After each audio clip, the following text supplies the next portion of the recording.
Hello बच्चों, मैं DD sir आ गया हूँ एक और वीडियो लेकर। इलेक्ट्रोस्टैटिक्स वीडियो फोर्थ में भी थर्ड वाला जो है अपना डिस्कशन का वीडियो है वो देख लिया होगा आपने, मैं उम्मीद करता हूँ। वीडियो 2 जो मैंने डाला था उस पर अटेंडेंस ठीक थी, है ना। At the time 50-60 students are watching, but I am still not happy. I am happy for दोस्त जो आए 50-60, वेरी गुड बेटा, कीप इट अप, आप मेरा सम्मान करते हो। बाकी जो नालायक नहीं आ पाए या लेट आए, प्लीज़ मेक श्योर आप टाइम पर आए, है ना भैया। अगर 1 बजे वीडियो बोला है, ये वाला भी 1 बजे आएगा, है ना। तो 1 बजे वीडियो बोला है तो इसका मतलब क्या होता है, उसके 5 मिनट पहले आ जाओ, है ना। चैट पे अपना अटेंडेंस मार्क कर दो, नाम वगैरह लिख दो, करेक्ट, और होमवर्क को सबमिट करो टाइम पे। आराम से आते हैं, पता नहीं नवाब है कहीं के, क्लास में कर पाते थे ऐसा आप लोग नहीं, तो यहाँ भी मत करो, है ना। एंड रेगुलर वॉचिंग रखो, कोई जा रहा है कोई आ रहा है, कोई वॉचिंग कम ज़्यादा हो रही है, I don't like it. Net की वजह से हो रही है, ठीक है, अंडरस्टूड टू एन एक्सटेंट, क्योंकि नेट इतना भी खराब नहीं होता। फालतू चीजें मत देखोगे, नेट खराब कर लेते तुम अपना, है ना। डेटा को बचा के रखो, सुबह 1 बजे जो बोल रहा हूँ वैसा पढ़ो शांति से, समझे। तो be present, because if you will be present I will be also excited, है ना, मोटिवेटेड। नहीं तो ऐसी गर्मी में क्या को बना रहा हूँ मैं वीडियो, समझे कि नहीं। तो मेक श्योर कि आप लोग प्रेजेंस अपना दें, है ना, हर वीडियो में जैसे जैसे आगे आता जाए, और उसके काम भी करते जाओ, तो आपको मजा आएगा। नहीं तो क्या है, चलता रहेगा, सब रल्ला है। खैर चलो, तो इलेक्ट्रोस्टैटिक्स में हम लोगों ने कूलम्स लॉ देख लिया, हमने प्रॉपर्टीज ऑफ चार्ज देख लिया, क्या होता है कैसे होता है सब देख लिया, क्वेश्चंस कर लिए अच्छे से। अब इसके अगले आयाम की ओर आते हैं, that is the electric field. तो now the topic is electric field. आज इसकी थोड़ी चर्चा करते हैं। मुझे ज्यादा इसमें मेहनत नहीं करनी पड़ेगी, उसका रीजन ये है बिकॉज हम लोग ग्रेविटेशन में इसको बहुत डिटेल में देख चुके हैं, एंड इसका ग्रेविटेशन में और इलेक्ट्रोस्टैटिक्स में बिल्कुल डिफरेंस नहीं है। और याद करो, मैंने ग्रेविटेशन में कहा था I will not drive everything, gravitation में बहुत डेरिवेशंस किए थे, तो यहाँ हम डायरेक्टली कुछ चीजों को यूज करेंगे, आप उसको समझो, ठीक है। आसान भाषा में फील्ड क्या होता है, रीजन, सराउंडिंग, किसी भी एक चार्ज के चारों तरफ का जो उसका सराउंडिंग है, that is what we call as electric field. यानी अगर मैं यहाँ एक चार्ज रखता हूँ तो उसकी सराउंडिंग में अब कोई दूसरा चार्ज जब एंटर करेगा तो उस पर क्या लगेगा, फोर्स। तो उस चार्ज पे जो फोर्स लग रहा है वो किस वजह से लग रहा है, वो लग रहा है क्योंकि वो पहले वाले के सराउंडिंग में आया। तो वो जो इफेक्ट है उस सराउंडिंग के अंदर पहले चार्ज का, that is what we call as field. आसान भाषा में समझो, अगर मैंने यहाँ एक क्यू चार्ज लिया और इस क्यू चार्ज के चारों तरफ अब आप देखो तो इसका सराउंडिंग है अपना, है ना। जैसे मैंने आपको बताया था कि अगर मान लो मैं एक चार्ज हूं तो मेरे सराउंडिंग में आप सब पे फोर्सेस लगते हैं, है ना। आप लोग क्लास में सामने बैठ जाते थे मेरे, आप तरीके से बैठते थे, why, because you are facing some force because of my field, you तो मेरे क्षेत्र में थे, you are in my field. पर अपने घर पर तुम आराम से लेट के वीडियो देख रहे हो कई तो नमूने। अब जो लेट के वीडियो देख रहा है उसमें फोर्स लग रहा है मेरा, ठीक है, कोरोना की वजह से कम लग रहा है, लेकिन फोर्स तो है थोड़ा बहुत। बट एक्चुअल में चूंकि आप लेट के वीडियो देख रहे हो, यानी कि आप रिलैक्स हो, यानी आप पे अब मेरा फोर्स नहीं लग रहा। क्लास में लेट लोगे, मारूंगा, तो that is not going to happen, है ना। तो इसका मतलब मेरी सराउंडिंग में जब भी कोई बंदा आएगा उस पर फोर्स लगेगा, क्यों लगेगा, मेरे फील्ड में आएगा। समझ रहे हो फील्ड क्या होता है। तो ऐसे ही इस चार्ज का भी, प्लस क्यू चार्ज का भी अपना एक सराउंडिंग। ऑब्वियसली इस सराउंडिंग के नजदीक जो पॉइंट आएंगे उन पे ज्यादा फोर्स लगेगा, दूर जो जाएंगे उन पे कम फोर्स लगेगा। तो नजदीक वाला जो पॉइंट है उसका फोर्स, या दूर वाला जो पॉइंट है उसका फोर्स अगर मुझे निकालना है, तो मैं एक सिंपल सा तरीका बना लेता हूं जो कि इसकी डेफिनेशन भी होती है। वो डेफिनेशन क्या है, अगर कोई पूछे डेफिनेशन ऑफ इलेक्ट्रिक फील्ड, तो आप बोलोगे it is the force acting on a test charge. क्या है बेटा इलेक्ट्रिक फील्ड का definition, force acting on a test charge. तो टेस्ट चार्ज को एक हाइपोथेटिकल कॉन्सेप्ट है, हमने एक टेस्ट चार्ज बनाया है, आपको बताया मैंने टेस्ट मास की तरह, ये होता है +1 कूलम। इसकी खासियत ये है गाय रूपी फोर्स है, गाय रूपी चार्ज है, मतलब दुनिया इस पर फोर्स लगाएगी, ये किसी पर नहीं लगाएगा, है ना, इसका खुद का कोई फील्ड नहीं होता है। तो ऐसे टेस्ट चार्ज को क्यू नॉट जब मैं बोल रहा हूं, इसको अगर मैं इस पॉइंट पे रखता हूं यहां से r दूरी पे, तो इन दोनों के बीच में फोर्स कितना लगेगा, तो आपको मालूम है इलेक्ट्रोस्टैटिक फोर्स होता है k, यानी 1/4πε0 क्यू नॉट बाय r², सभी को मालूम है। अब ये जो फोर्स लग रहा है 1/4πε0 क्यू नॉट बाय r², ये फोर्स का डायरेक्शन अगर देखा जाए तो क्यू नॉट के लिए अवे फ्रॉम क्यू रहेगा, पॉजिटिव चार्ज है ना दोनों, ठीक है। तो अब कोई अगर पूछे कि सर इसका फील्ड कितना है, तो फील्ड को कैसे डिफाइन किया है, आप लिख लेना, field is the force acting on a test charge, field is the force acting on a test charge. तो इस P पॉइंट पे इस फील्ड का वैल्यू अगर मैं निकालना चाहूं तो सीधा सीधा लिख दूंगा this is equal to force acting on a test charge, यानी 1/4πε0 Q1/r²।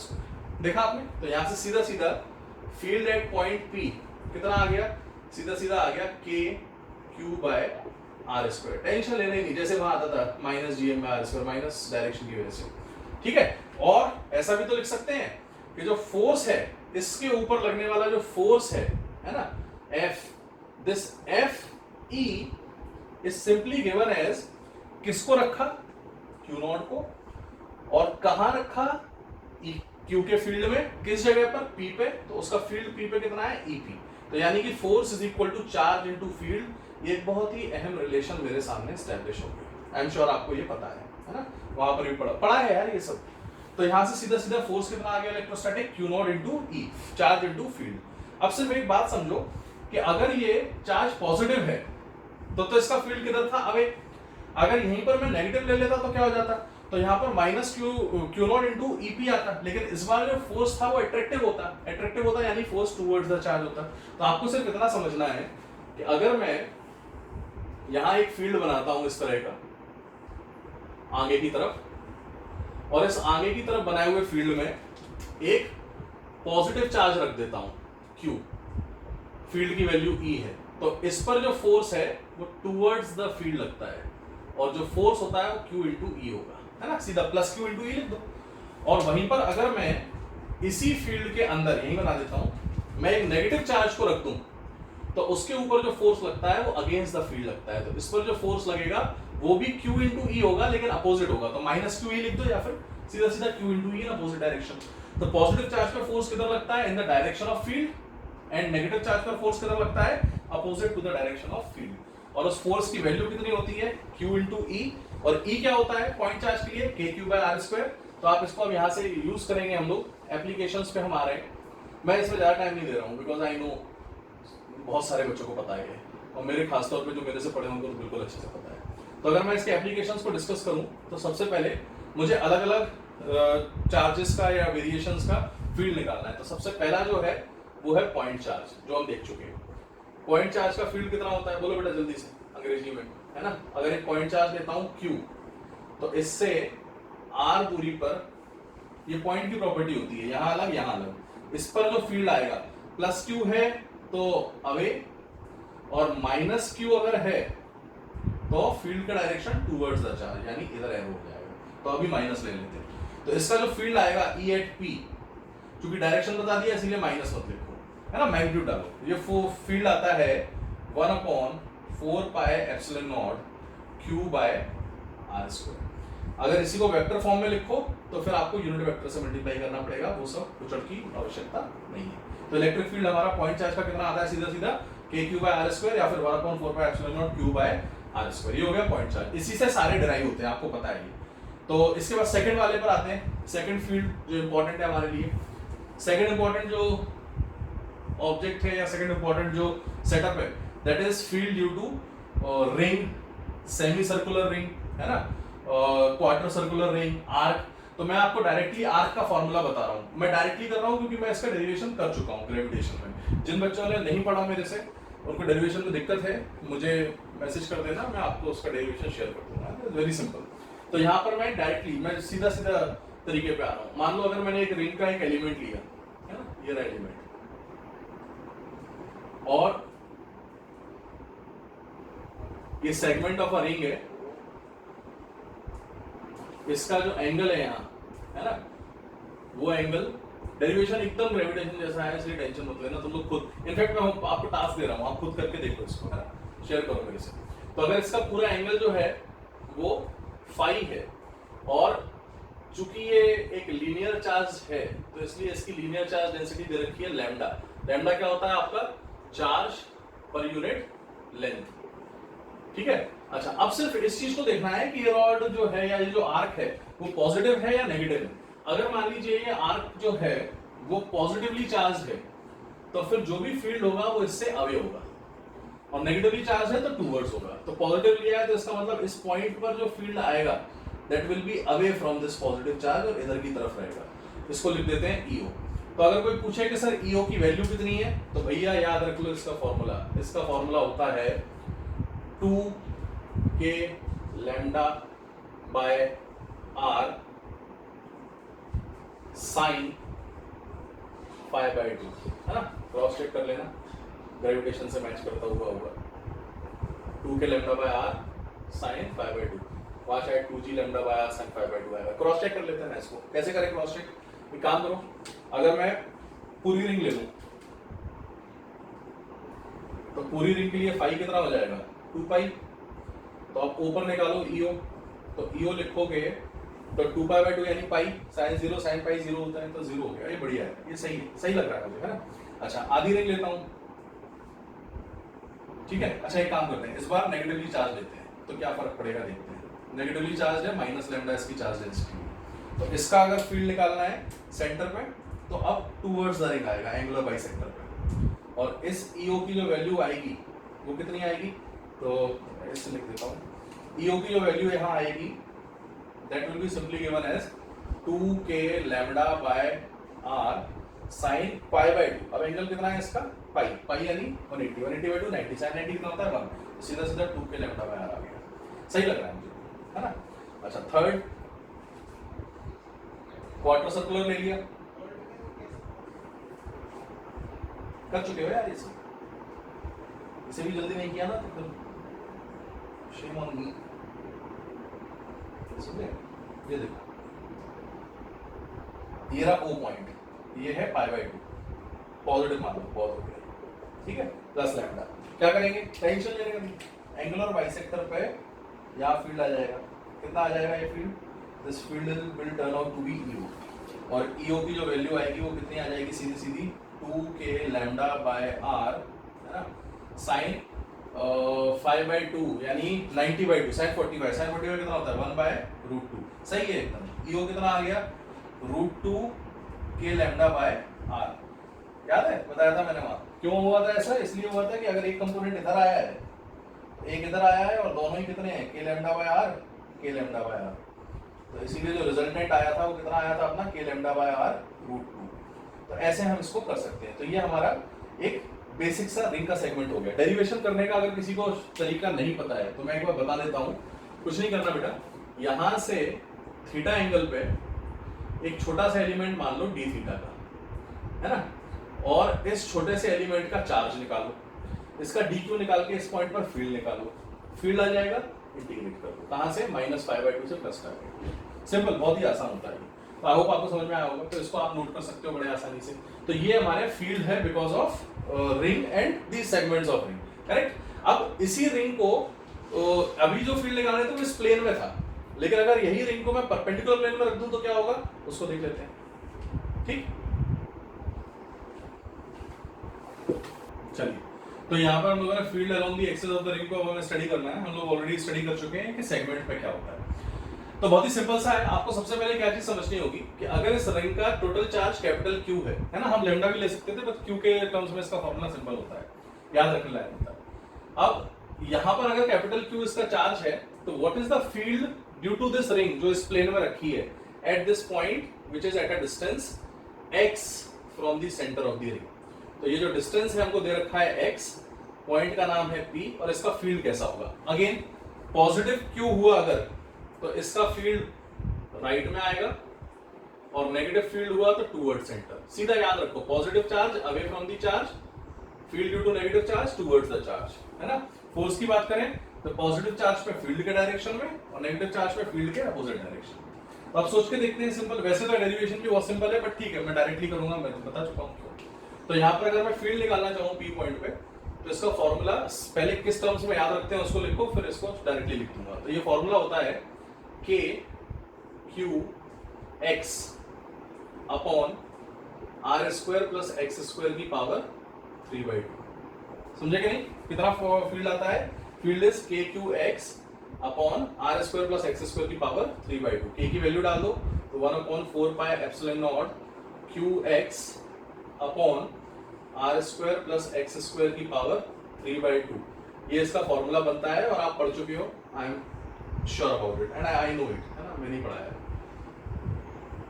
चलो, तो ये यहाँ से फॉर्मूला आ जाएगा, इसको आप याद रखो।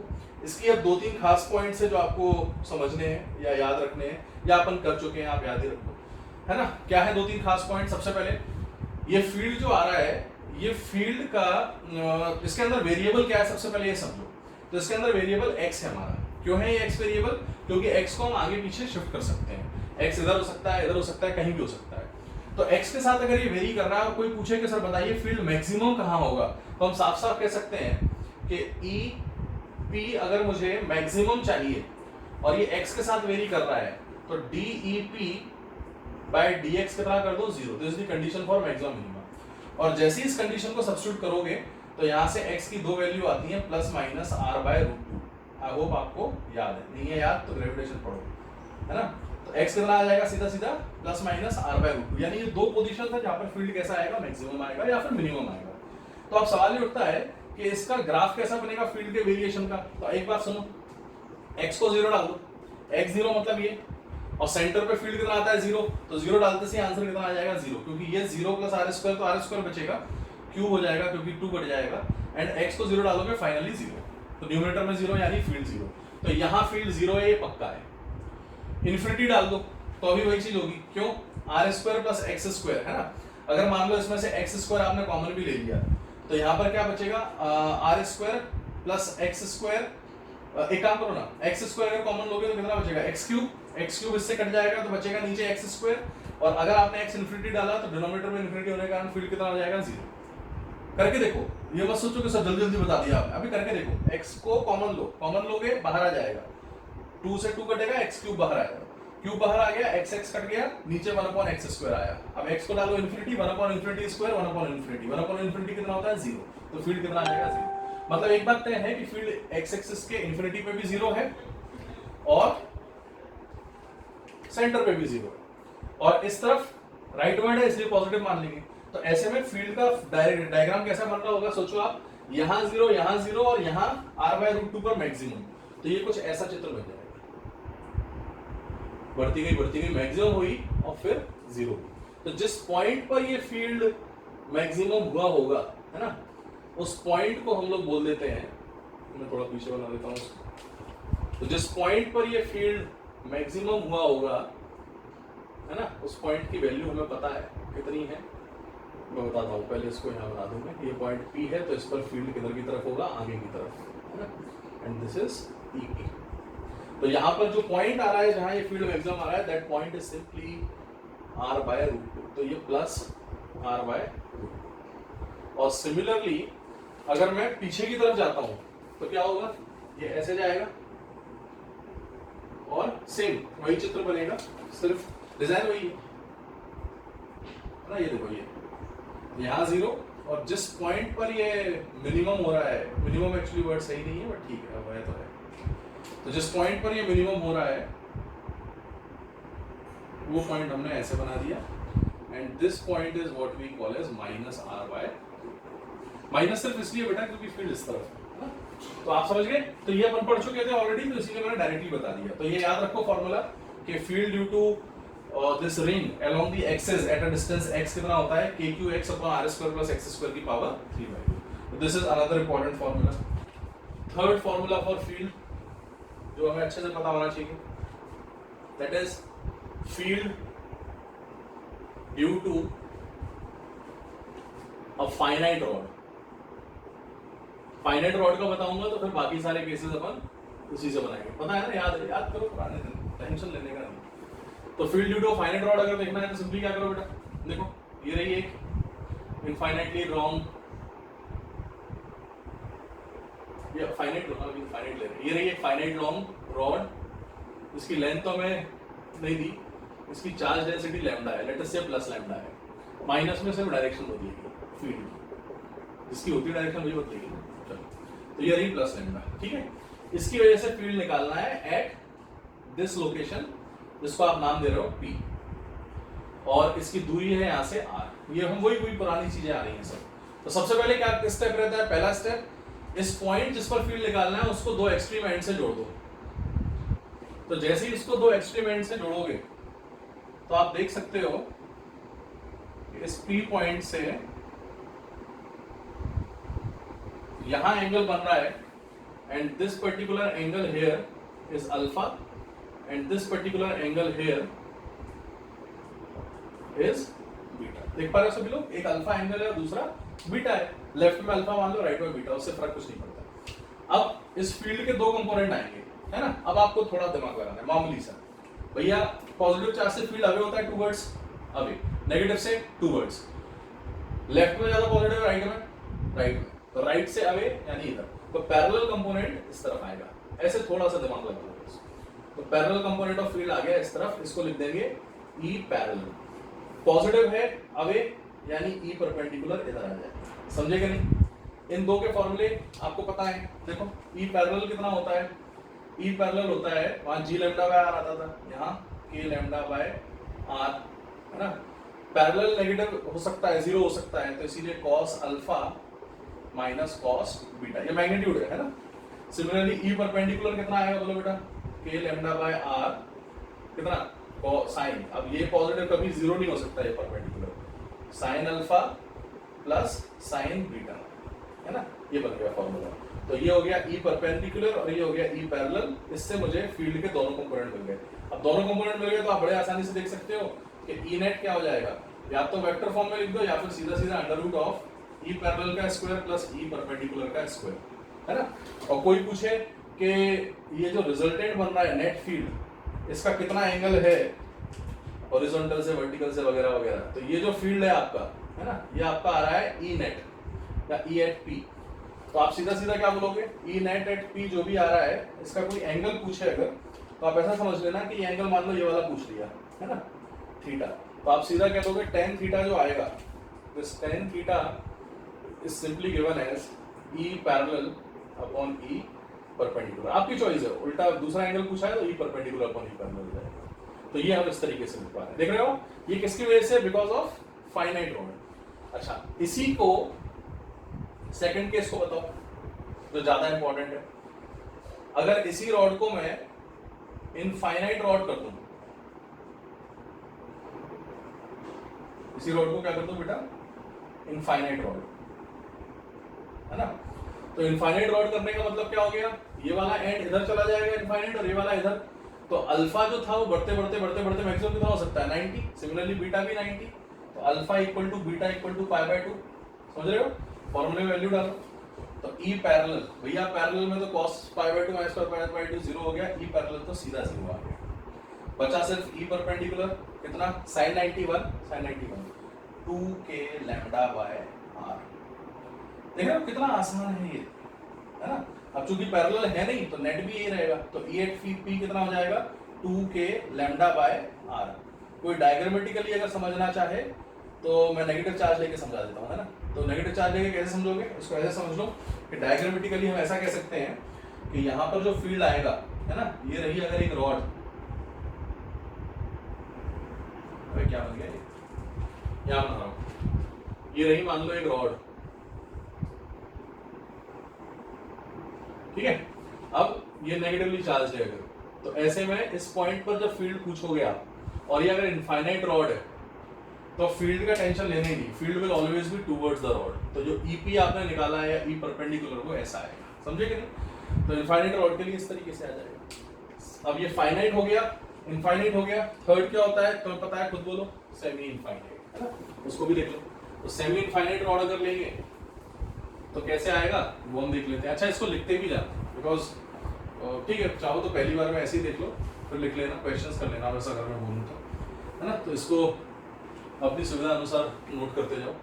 तो थर्ड केस देख लेते हैं जल्दी से। थर्ड केस क्या है इसका, थर्ड केस है सेमी इनफाइनाइट रॉड, ठीक है। Semi infinite is very simple word, है ना। सेमी इनफाइनाइट का मतलब क्या हो गया, आधी फाइनाइट। आधी फाइनाइट क्या होता है, आधी फाइनाइट का मतलब ऐसा हो गया, एक हिस्सा मैंने पकड़ा और दूसरा भेज दिया ग्वालियर। तो अब रॉड का एक हिस्सा, वायर का एक हिस्सा मेरे पास है, दूसरा ट्रेन से बांध दिया, ट्रेन चलनी नहीं अभी, पहले चलनी थी, बांध के भेज दिया मैंने ग्वालियर। अब आपसे पूछूं बताओ इनफाइनाइट है क्या, तो तुम बोलोगे नहीं सर दिख तो रहा है इसका शोर। मैं बोलूंगा दूसरा शोर दिख रहा है क्या, बोले नहीं। तो मतलब एक तरफ से इनफाइनाइट है, एक तरफ से फाइनाइट है, तो ऐसी रॉड को हम बोलते हैं सेमी इनफाइनाइट। तो उसके लिए क्या करेंगे हम, सीधा सीधा देखो ऐसा बन जाएगा, ये रही एक रॉड और यहां से ये है इनफाइनाइट और यहां से हो गया फाइनाइट। अब कोई पूछे पॉइंट पी पर फील्ड कितना है, तो सबसे पहले तो कॉमन सेंस है ना, पहले कॉमन सेंस आता है हमेशा। यहाँ मान लो माइनस चार्ज ले लिया, नेगेटिवली चार्ज रॉड, तो भैया नेगेटिव की तरफ होता है, राइट में ज्यादा तरफ है, लेफ्ट में ज्यादा नेगेटिव है, राइट में ज्यादा नेगेटिव, तो राइट की तरफ फील्ड आएगा पैरेलल कंपोनेंट। तो ये तो हो गया आपका ई पैरेलल। और E perpendicular towards, because negative charge की तरफ फील्ड होता है, तो दिस इज ई परपेंडिकुलर। अब सवाल ये आता है इसका मैग्नीट्यूड कैसे निकालें, अल्फा बीटा मिल जाए तो काम खत्म है ना। कैसे निकालें अल्फा बीटा, बहुत सिंपल है बेटा। सबसे पहले ऐसे सोचो, अगर रॉड का कुछ हिस्सा इधर होता तो अल्फा ऐसे बढ़ता, अब कम हो रहा है, पूरी रॉड का हिस्सा चला गया, यानी अल्फा कितना हो गया, 0। बीटा कितना हो गया, बढ़ते मैक्सिमम पाई बाय 2 डाल दो वैल्यू। ई पैरेलल का फॉर्मूले में कितना, ई पैरेलल था आपका k lambda bye r cos alpha minus cos beta. cos 0 होता है 1, cos पाई बाय 2 0, तो ई पैरेलल सीधा आ जाएगा k lambda bye r 1 minus 0। Direction आप निकाल चुके हो, नेगेटिव आता तो अभी टेंशन नहीं लेते, डायरेक्शन अलग लिख लिया, आप मैग्नीट्यूड से मतलब रखो। ई परपेंडिकुलर कितना आएगा, k lambda bye r sin alpha plus sin beta, sin 0 0 sin 91, ये भी बच गया। तो ई परपेंडिकुलर कितना आ जाएगा, k लैम्डा बाय r। मैंने याद करने का फॉर्मूला तरीका बताया था आपको कि ऐसे ध्यान रखो, ये इधर और इधर के कंपोनेंट के कारण कैंसिल हो सकता है, पर ये कभी कैंसिल नहीं होता। तो साइन वाला प्लस रहता है, कॉस वाला माइनस, और ये कैंसिल हो सकते हैं, तो इसीलिए कॉस आएगा, क्योंकि वो माइनस कैंसिल हो सकता है, ये कट जाएगा, ये कभी 0 नहीं हो सकता है ना। चलो, तो ये मेरे पास सेमी इनफाइनाइट आ गया। इसी का एक स्पेशल केस और था, याद करो है ना, मैंने क्या बताया था कि अगर रॉड ऐसे दे दी, ठीक है, सेमी इनफाइनाइट है अभी भी रॉड, पर हमें जो चार्ज है वो थोड़ा सा इधर की तरफ दे दिया और इसका एंगल भी दे दिया हमको, ठीक है, ये एंगल हमको दे दिया लेट अस से थीटा। तो अपन को टेंशन नहीं लेना है, अपन को एक बात तो फिक्स पता है, ये डिस्टेंस आर है ना, परपेंडिकुलर वाला, और ये एंगल थीटा है। तो सोचो अल्फा ऐसे लेते, ये था ऐसा, पहले था इधर अल्फा 90, कम हो गया 0। अब लेकिन ये पॉइंट इधर चला गया, तो इधर चला गया, इसका मतलब क्या हुआ समझ रहे हो, अल्फा नेगेटिव में चला गया। आप कुछ नहीं, अल्फा को ले लो माइनस थीटा, और बीटा तो अभी भी कितना है 90, तो ई पैरेलल लिख दो, कितना हो जाएगा, ये हो जाएगा आपका k lambda bye r cos alpha यानी cos माइनस थीटा है ना, और cos minus theta is minus cos theta, और cos माइनस cos 90, cos 90 कितना होता है 0, तो हाँ cos 90 होता है 0, तो यहाँ से सीधा आ जाएगा आपका k lambda bye r cos alpha minus cos beta, cos 90 कितना है 0, ठीक है। तो माइनस का कोई आप भावनाएं समझ जाओगे है ना, डायरेक्शन से मतलब है। तो ई पैरेलल आ जाएगा आपका k lambda bye r cos theta, direction निकाल लेना, ठीक है, मैग्नीट्यूड को छोड़ो। और ई पैरेलल परपेंडिकुलर कितना आ जाएगा, ये आ जाएगा सीधा k lambda bye r sin minus theta, sin minus theta is, अच्छा सॉरी ठीक है, cos minus theta cos theta होता है ना, हाँ ठीक है, और sin माइनस थीटा कितना हो जाएगा, माइनस sin थीटा हो जाएगा, आप चेक कर लेना। तो माइनस sin थीटा आ गया, तो यहाँ पर क्या हो जाएगा, sin minus theta plus sin 90, sin 90 कितना है 1, तो 1 माइनस sin थीटा ये बनेगा, ठीक है, ये आपका आंसर। आप समझ रहे हो कैसे हमने इसको अप्रोच किया, सिंपल क्वेश्चन, सिंपल टॉपिक कर चुके हैं, इसलिए थोड़ा फास्ट किया है ना। अगर किसी को दिक्कत आ रही है, 2 तरीके हैं, पहला ग्रेविटेशन अच्छे से नोट्स रिवाइज कर लो, ठीक है, दूसरा इसको पढ़ लो। किसी को ग्रेविटेशन के नोट्स नहीं है किसी के पास मेरे, डोंट वरी, वो फिर मैं आपको हेल्प कर दूंगा नियर फ्यूचर है ना। फिलहाल जो सवाल करने में काम आएगा वो ये सब चीजें आएंगी। तो ये हमारा एक रॉड का केस हो गया। तो हमने क्या देख लिया, point mass, ring, axis of a ring, rod, इन सबको मिलाकर क्वेश्चंस बनते हैं। कैसे क्वेश्चंस बनते हैं मैं जल्दी से बता देता हूँ। तो अब ये कुछ क्वेश्चंस हैं जो आपको ट्राई करने हैं, है ना। तो मैं यहाँ क्वेश्चंस दूंगा, वो सेम कल जैसा, आज का टाइम है शाम को 8 बजे तक आप लोग ट्राई कर लो, और 9 बजे आपके पास क्वेश्चंस के सॉल्यूशन होना चाहिए। तो क्वेश्चंस लिख लो पहले, सिंपल क्वेश्चन है। पहला क्वेश्चन कैसा है, एक इनफाइनाइट रॉड दे रखी है मेरे को, और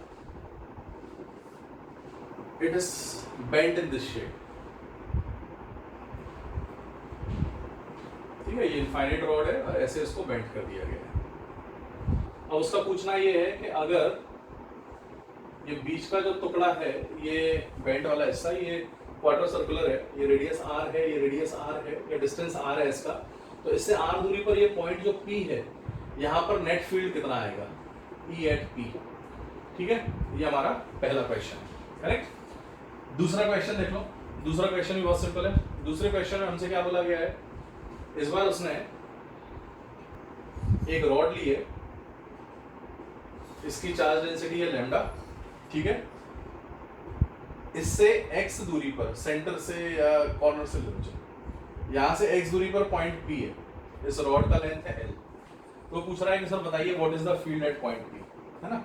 ये सेकंड क्वेश्चन है जो आपको ट्राई करना है, field at point P due to this positively charge rod having charge density plus lambda, ठीक है। थर्ड क्वेश्चन में हमको यहाँ दे रखा है कि ये एक स्क्वायर फ्रेम है जो 4 वायर से मिलकर बनी है। ये वायर की डेंसिटी प्लस लैम्डा, इसकी +2 लैम्डा, इसकी -3 लैम्डा, इसकी +2 लैम्डा, ठीक है, या इसकी -2 लैम्डा। और अब उसने हमसे पूछा है what is the net field at O, तो E नेट एट O ये आपको निकालना है। ये आपका थर्ड क्वेश्चन हो गया जो आप ट्राई करोगे। सेम अभी बताऊंगा मैं, आपको ट्राई करना है पहले, फिर मैं बताऊंगा, है ना। तो ये आपका थर्ड क्वेश्चन हो गया, ठीक है। तो फोर्थ क्वेश्चन ये है जिसमें हमने एक स्फीयर लिया है, उसका सेंटर O' है, उसके ऊपर एक रिंग है, इसका सेंटर O है, O और H के बीच की दूरी D है, D की वैल्यू a√3 है ना। किया है ग्रेविटेशन में ऐसा सवाल, और दोनों का रेडियस a है। इसका चार्ज है Q1, इसका चार्ज है Q2। क्वेश्चन में पूछ रहा है find the force on O', है ना, या sphere due to ring. Force on sphere due to ring, या फिर उल्टा, जो भी आपको पता है ना। तो ये 4 क्वेश्चंस आपको करने हैं, ठीक है। ओके, तो 4 केसेस हम देख चुके हैं फील्ड के, है ना। अभी वैसे तो और भी केसेस आएंगे स्फीयर्स एंड ऑल, बट उन पर हम अलग से आएंगे पोटेंशियल के साथ। 5वां एक और केस देख लो, तो ये फील्ड का काफी हद तक सेक्शन खत्म हो जाएगा। That is the field due to a disc, ठीक है। डेरिवेशन का तरीका बताऊंगा और फॉर्मूला क्विक रखो भाई, चीजें बहुत सिंपल है, ठीक है। तो ये क्या किया हमने, देखो एक डिस्क ली। अब चूंकि डिस्क आपका लीनियर ऑब्जेक्ट नहीं है, एक ऐसा ऑब्जेक्ट है बेटा एरियल, तो इसीलिए इसकी मास डेंसिटी जो होती है वो सिग्मा होती है। अब यहां से हमने x दूरी पर यहां एक पॉइंट लिया है P और इसका रेडियस है R। अब मेरे से पूछा गया कि सर बताइए SP पॉइंट पर इसका फील्ड कितना होगा। तो सिंपल तरीका पहले सुन लो, x दूरी पर dx की या स्मॉल r दूरी पर dr का एक रिंग मानो, उस रिंग के लिए पॉइंट P किधर है, एक्सिस पर, तो उस रिंग का पॉइंट P पर फील्ड निकालो। जैसे ही रिंग का पॉइंट P पर फील्ड आएगा वो आएगा D, और सारी रिंग्स का सेम रहेगा डायरेक्शन। तो ऐसे में हम क्या करेंगे, उसको इंटीग्रेट कर देंगे, D का इंटीग्रेशन आपको E दे देगा। इसका डायरेक्ट फॉर्मूला क्या आता है अगर कोई पूछे तो याद रखो इसको, this comes out to be, I remember it, है ना, कितना होता है, sigma by 2 epsilon naught into x into x को अंदर भेज दो, sigma by 2 epsilon naught into 1 minus x upon under root of r square plus x square. I think ये उसका फॉर्मूला होता है, मैं एक बार क्रॉस चेक कर लूंगा, है ना। ये देख लेते हैं जल्दी से। तो ये इसका एक फॉर्मूला है, ये आपको याद रखना है। एब्सोल्युटली करेक्ट, यही इसका आंसर है ना। अब इसको थोड़ा समझो जरा, ये वही सेम चीज है फिर से भाई। EP की वैल्यू हमारे पास इस तरीके से आ रही, sigma by 2 epsilon into 1 minus x upon under root of r square plus x square. अगर मैं इसको एक इनफाइनाइट शीट बनाना चाहूँ तो आपको मालूम है इसको इनफाइनाइट शीट बनाने का तरीका क्या है। इनफाइनाइट शीट बनाने के लिए मुझे इसका रेडियस इनफाइनाइट करना पड़ेगा। तो r टेंडिंग टू इंफिनिटी अगर मैं कर दूं तो ये शीट कैसी बन जाएगी आपकी, इनफाइनाइट। तो डिस्क को इनफाइनाइट शीट में कन्वर्ट करना है तो r टेंडिंग टू इंफिनिटी, तो ये ऐसा कुछ केस बन जाएगा। याद आ रहा है, थोड़ा थोड़ा पुराने भूले पिछले दिन, वो दिन जब कोरोना नहीं था तब हम पढ़ते थे, है ना, तब हम ऐसे ऐसे ऐसे ऐसे चित्र बनाते थे। समूह आया कहा था मैं, खैर ये रहा देखो।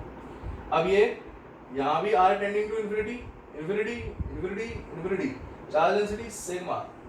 x दूरी पर यहाँ पर अगर फील्ड पूछा जाए P, तो आप सीधा सीधा क्या करो, r को इंफिनिटी डाल दो। तो कैसे डालें इसको इंफिनिटी, तो इसका तरीका ये रहेगा कि इसको लिख देते हैं E at P is equal to sigma by 2 epsilon naught into 1 minus X upon X square common ले लो, तो एक्स स्क्वायर कॉमन लोगे तो बचेगा एक्स बाहर, अंदर आ जाएगा root of R square by X square plus 1। इससे क्या फायदा है सुनो, अब डालो आर को इन्फिनिटी, है ना, तो एक्स तो कट गया, ठीक है, आर इन्फिनिटी डालोगे तो ये टर्म इनफाइनाइट है ना, 1 अपॉन इन्फिनिटी 0, तो बचा रह गया E at P is sigma by 2 epsilon not. बेटा तुम्हें पता नहीं है ये इलेक्ट्रोस्टैटिक्स के सबसे अहम एक फॉर्मूला में से एक बन गया है, इसके बहुत सवाल बनेंगे कैपेसिटर्स और इलेक्ट्रोस्टैटिक्स में। ग्रेविटेशन में इतना यूजफुल नहीं था लेकिन यहाँ भयानक यूजफुल है, तो इसलिए इसको याद रखो कि अगर, और इसकी 2 पॉइंट्स याद रखो, खास पॉइंट्स, इसको ड्रॉ ऐसे करते हैं। अगर मैं एक इनफाइनाइट शीट लेता हूँ जिसकी चार्ज डेंसिटी सिग्मा है, इससे इस पॉइंट पर चले जाओ, यहां चले जाओ, या जहां जाना है वहां चले जाओ, हर पॉइंट पे जो फील्ड रहेगा that will be constant in magnitude, यानी sigma by 2 epsilon not, correct. तो फील्ड ड्यू टू प्लेट, अच्छा ये कंडक्टिंग है नॉन कंडक्टिंग है, ये बहुत ही इंपॉर्टेंट हिस्सा है, तो इसको मैं आगे समझाऊंगा भविष्य में, अभी तो सिर्फ इतना याद रखो, या चलो समझना है तो समझ लो, थोड़ा सा आगे फिर से बता दूंगा। तो इसको कैसे ध्यान रखो, कंडक्टर्स की खासियत क्या रहती है कि उसका जो भी चार्ज है वो सरफेस पर रिसाइड करता है। तो अगर मैं कंडक्टिंग की बात करूं, है ना, तो कंडक्टिंग शीट की खासियत ये बहुत इंपॉर्टेंट है, मतलब इतना इंपॉर्टेंट है ना मैं तुम्हें बता नहीं सकता, मतलब ये तो बता सकता हूँ, पर इतना इंपॉर्टेंट है ना कि मैं तुम्हें, मतलब समझ आया, इतना इंपॉर्टेंट है कि बस जरूरी है। तो इसको कैसे बताएं, समझो कंडक्टिंग है तो खासियत क्या रहेगी कि इस प्लेट के लेफ्ट और राइट दोनों हिस्सों पर चार्ज आ जाएगा। तो a conducting sheet behaves as 2 surfaces, इस पर भी प्लस सिग्मा और इस पर भी प्लस सिग्मा। तो अब अगर कोई पूछे कि इस पॉइंट पी पर फील्ड कितना होगा, दूरी कुछ भी बनी रहे फर्क नहीं पड़ता, तो आपको मालूम है एक प्लस सिग्मा ये है और एक प्लस सिग्मा ये है, ये भी इधर फील्ड देगा, ये भी इधर फील्ड देगा, इसका भी सिग्मा बाय 2 एप्सिलॉन नॉट, इसका भी सिग्मा बाय 2 एप्सिलॉन नॉट। तो कंडक्टिंग शीट की खासियत ही ये है कि कंडक्टिंग शीट का जो फील्ड आता है पी पॉइंट पर वो सिग्मा बाय एप्सिलॉन नॉट आता है, ये बहुत ही आवश्यक है ना। अच्छा अगर मैं यहीं पर नॉन कंडक्टिंग ले लूं, इसको ध्यान से समझ लो बेटा, ये जिसने नहीं समझा ना वो इलेक्ट्रोस्टैटिक्स में गधा है वो, है ना, बहुत इंपॉर्टेंट है। अगर मैं नॉन कंडक्टिंग ले लूं तो नॉन कंडक्टिंग का मतलब क्या होता है, चार्ज फिक्स है, चार्ज फिक्स है तो वो सरफेस पे नहीं आएंगे, तो वो कहाँ रहेंगे, अपने अंदर ही रहेंगे। तो ये पूरी शीट जो है वो एक ही शीट की तरह बिहेव करेगी, ठीक है। तो मतलब जो भी चार्ज है इसके वो केवल बीच में है, ये रहा, समझ पा रहे हो, एक ही सरफेस, और सिंगल सरफेस है तो उसका सिग्मा रहेगा, तो उसकी वजह से जो फील्ड आएगा पी पॉइंट पर अभी भी अवे रहेगा, क्योंकि पॉजिटिव है, पॉजिटिव से अवे और नेगेटिव के टूवर्ड्स। मान लो ये नेगेटिव होता तो फिर फील्ड इधर होता है ना, यहाँ पॉजिटिव रहेगा तो इधर है, तो इसका जो फील्ड आएगा वो केवल एक के कारण आएगा, इसीलिए यहाँ पर फील्ड जो है वो सिग्मा बाय 2 एप्सिलॉन नॉट रहेगा। तो कंडक्टिंग के केस में आ जाता है सिग्मा बाय एप्सिलॉन नॉट, और नॉन कंडक्टिंग के केस में कितना आ जाएगा, sigma by 2 epsilon not. Very very very important point, you should मतलब समझ लो इसको। इससे भी एक इंपॉर्टेंट पॉइंट सुनो, सिग्मा होता है चार्ज अपॉन एरिया। अगर मैं चार्ज के टर्म्स में इस फॉर्मूले को कन्वर्ट करूं तो देखो इधर पे सिग्मा कितना आ जाएगा, टोटल चार्ज शीट का डिवाइडेड बाय कितने एरिया है, 2। अगर एरिया ए है तो ए और ए मिलकर कितना हो गया, 2 है। जबकि यहां सिग्मा जब लिखोगे तो कितना आएगा, q बाय ए। तो अगर मैं चार्ज के टर्म्स में फॉर्मूला लिखूं तो खास बात देखो, ep जो आ जाएगा वो आ जाएगा सिग्मा यानी q बाय 2a एप्सिलॉन नॉट। और वही फॉर्मूला जब मैं यहां चेक करूंगा तो ep आ जाएगा q बाय a 2 एप्सिलॉन नॉट, यानी q बाय 2a एप्सिलॉन नॉट। मतलब चाहे कंडक्टिंग हो या नॉन कंडक्टिंग, दोनों में फॉर्मूला कैसा आ रहा है, सेम। तो अगर कंफ्यूजन से बचना है तो q वाला यूज करो, और याद रख सकते हो तो कंडक्टर के लिए sigma by epsilon not, non conductor के लिए या इंसुलेटर के लिए sigma by 2 epsilon not. Very very important result. ये मतलब अब तक जो मैंने 3-4 वीडियोस बनाए हैं उसमें जो भी सिखाया उसका सबसे इंपॉर्टेंट हिस्सा ये है, ये याद रखो, करेक्ट। तो कंडक्टर और इंसुलेटर में शीट कैसे डिफरेंशिएट करती है, क्लियर है। दूसरा important point, independent of distance. इसको कोई फर्क नहीं पड़ता पॉइंट किधर लाई कर रहा है, फील्ड कांस्टेंट आ रहा है, independent of position of P. Obviously infinite sheet के लिए हो रहा है, ऑलमोस्ट हमेशा शीट नल भी दी जाए तो इनफाइनाइट ही मानेंगे। तो this is all about field in these cases. अब हमें स्फीयर्स वगैरह पे आना है, पोटेंशियल पे आना है, एनर्जी पे आना है, उस पर हम आगे आएंगे। थोड़ा सीरियसली पढ़ाई करो सब लोग, प्रेजेंट रहो, है ना। अबे वीडियो देखते हो तुम लोग, मेरे स्टूडेंट नालायक, फिर भी सब लोग लाइक नहीं करते, है ना। 50-60 वॉचिंग हो रही है, फिर भी 20-30 लाइक मिलते हैं मेरे को। खैर ये तो सब मुमाया है, लेकिन फिर भी कर दो ना, तुम्हारा क्या जाता है। तो लाइक, शेयर एंड सब्सक्राइब। चलो, सी यू, नोट इट डाउन।